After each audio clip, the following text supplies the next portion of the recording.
All right, so with this one, we're going to go ahead and solve trig equations when we have values for other than theta inside here.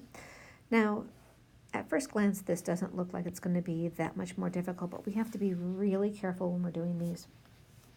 So if we first, let's just take a step back and think to what we just finished doing before. If I have the sign of u is equal to the negative square root of 2 over 2. And I am going to go ahead and define all of this question that I want all of the values to be between 0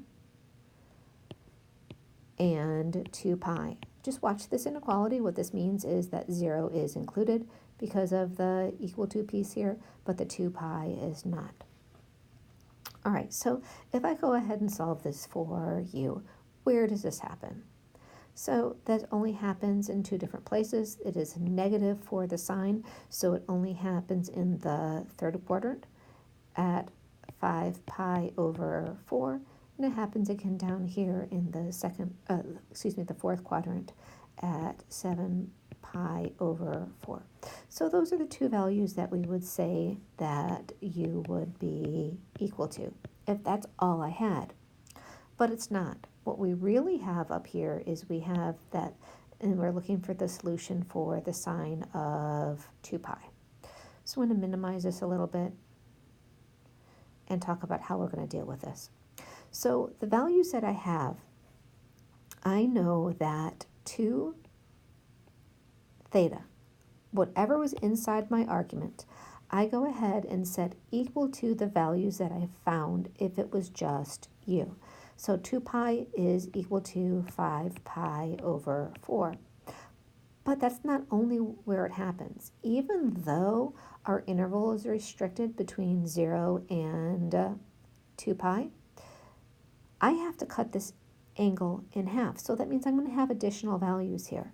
So what I need to do is I need to go through and write this to include all intervals, all pieces in the rotation. So I need to go ahead and make that plus 2 pi times n. And what I have to do with this is I must now solve for theta. Well, how do I do that? Well, I solve for theta by taking this and multiplying it times 1/2. And I'm going to do the same thing on both sides of my equation. When I do that, I get the values of theta are 5 pi over 8 and also at 2 pi n over 2, or just 5 pi 8 plus pi over n. Now, this would be fantastic if I were asking you for all of the different values, but I'm not. I only want, in this question, the values of theta that are between 0 and 2 pi. So what do we have to do? What we have to do is go ahead and find those other values. So 5 pi over 8 is definitely one of the pieces that will be included in my final answer. Well, with the next one would be 5 pi over 8 plus pi. Turn that into a common denominator, which will give me my 8 over 8. So that next value of pi will go ahead and be 13 pi over 8. What I just did there for this equation, I'm saying when n was equal to 1. Now, I don't want to go ahead and do n would equal to 2. If I did n was equal to 2, what that would give me, that would be 5 pi over 8 plus 16 pi over 8. And that's going to be larger than 2 pi. So that one would not be included inside my domain. But we're not done. I'm going to go ahead and minimize this because let's talk about what we just did here. What we just did was we just found those angles that would match up for this piece where I started with 5 pi over 4. So where I started here in the third quadrant. So now I need to do exactly the same thing again, only now I need to do the same thing for when I had u was equal to my fourth quadrant. So I go ahead and write this as where does 2 theta equal that second value, which was 7 pi over 4. That happens an infinite number of rotations, so I still need another plus 2 pi in here. Going to repeat the same process that I did before. Multiply both sides of this equation by 1/2. When I do that, I get my values of theta will happen anywhere between 7 pi over 8, and same way those two cancels out, plus pi n. So one of my values is definitely that 7 pi over 8. I'm going to need this one, but I need to find that another value here, and that next value is going to happen when I have 7 pi over 8 plus pi, or again of 8 over 8. So that next value that I get here is when at 15 pi over 8. So I need all 4 of those values for my final solution. That final solution is going to happen at 5 pi over 8, at 7 pi over 8, at 13 pi over 8, and finally at 15 pi over 8. I'll have 4 different solutions for this. Do make sure you're putting them in ascending order. The solutions were 5 pi over 8, 13 pi over 8, the 7 pi over 8, and the 15 pi over 8. I just want to make sure you list them in ascending order. So this one has 2 interesting things that are going on with it. One is that I have a reciprocal function piece inside there. So the first thing I want to go ahead and do is recall that the cosecant of theta is equal to 1 over the sine of theta. Now, pay close attention. This theta is the same, correct? The theta does not change. So what I'm going to go through and do here is I'm going to take and flip this. So I want to take the reciprocal of both of these pieces. To help us see what's going on here, I'm going to write this as the fact that I'm having the cosecant of, let's just call this alpha for a second. And I'm just going to say, well, alpha is equal to 3 theta over 2 is equal to negative 2 square root of 3 over 2 over 3. I want to take the reciprocal of both of those, right? So I can do that. I can do that by taking both of those equal to a negative 1, flip both of them.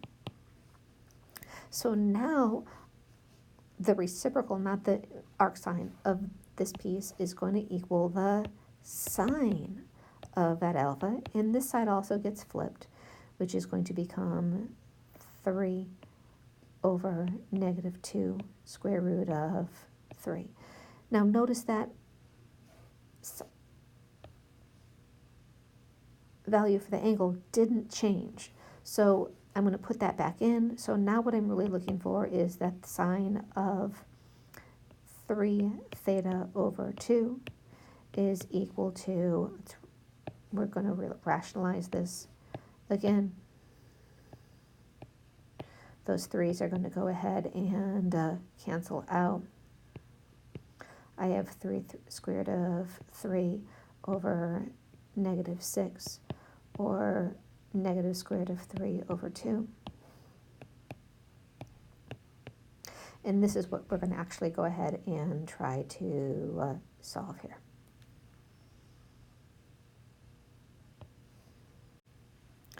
All right, so the sine function is negative. That happens again in the third and fourth quadrants. It's at square root of 3 over 2, and that happens 2 different places. That happens at 4 pi over 3, and again at 5 pi over 3. So again, what we're going to do, the steps here, first, I'm going to go ahead and set theta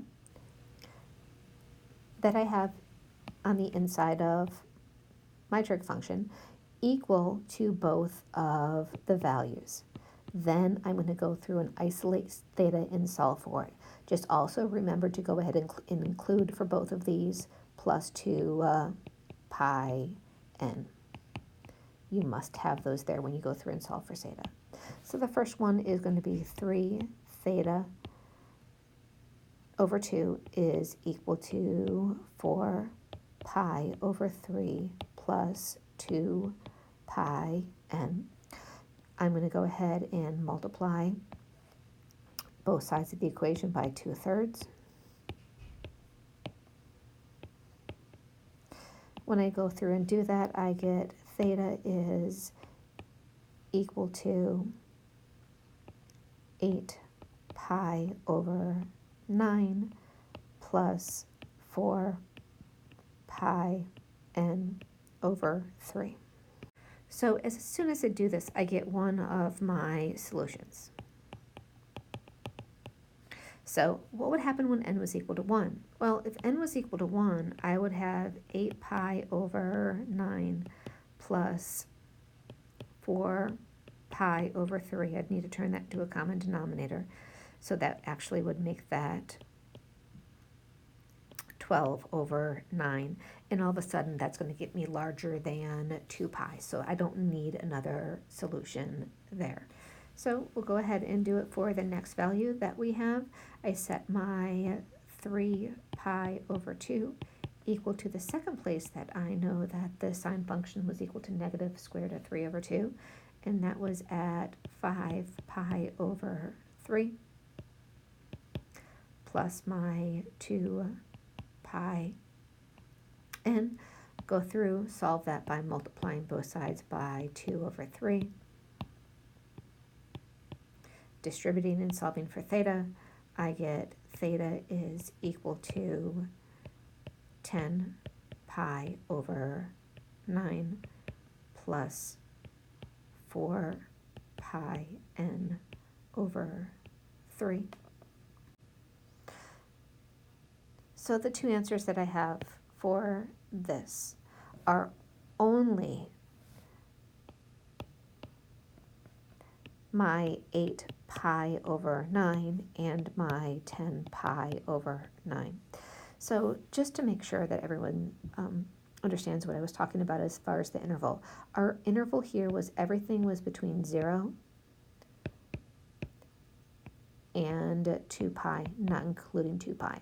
Well, if I write 2 pi with that common denominator of a 9, that would go ahead and give me 2 times 9, which gives me my 18 pi over 9. So that means any of those pieces that I would find have to go ahead and be less than 18 pi over 9.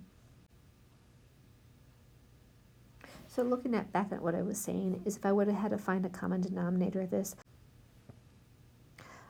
I would have ended up going through and having to add 12 pi over 9 to 10, and 12 pi plus 10 is going to be larger than my 18 pi, so I would have definitely been outside of that interval. Same thing over here on the other side. Same thing here is if I would have had to add that 12 pi over 9 to 8 pi, that's going to be 20 pi over 9, which is also outside of my interval, which is why these two are my only solutions.